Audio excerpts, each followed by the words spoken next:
Ja, dat kun je niet elk jaar met dezelfde wagen meedoen. Dus vandaar dat het te koop staat. Al klopt dat niet helemaal. Vorig jaar deed de groep al mee met dezelfde wagen, al was het toen nog een schminkdoos. Dit jaar zagen ze met hun eigen boot wel waar het schip zou stranden. En met succes. De groep behaalde namelijk de eerste prijs.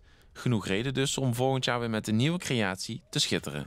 Nee, we willen volgend jaar weer opnieuw meedoen in de ritter. En ja, dan gaan we weer iets nieuws maken. En niet alleen de pakken van dit jaar zijn te koop, ook die van andere jaren heeft de groep nog voldoende in de aanbieding. Ja, hier hebben we nog een pakje hangen.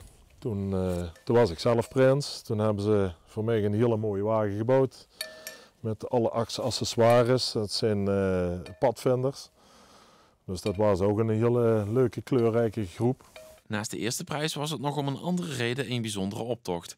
De Heivink trok namelijk voor de 44ste keer met de optocht mee in de ritter. Ja, en zeker in een kleine gemeenschap zoals een ritter is het heel belangrijk om te blijven meedoen.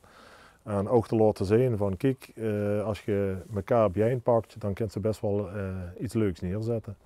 En ik denk dat we dat aardig in geslaagd zijn. Naast het eigen plezier beleeft de groep ook het grootste plezier aan het overbrengen van die traditie die is ontstaan in 1979. Ja, vanaf toen zijn ze eigenlijk met gaan doen. En ja, op een gegeven moment zijn wij het eigenlijk ook gaan oefenen of gaan meedoen. En ja, nu hebben we het eigenlijk een beetje overgenomen van de oudere garde.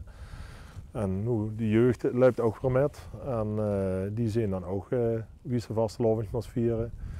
En zo wordt het met de paplepel ingegoten.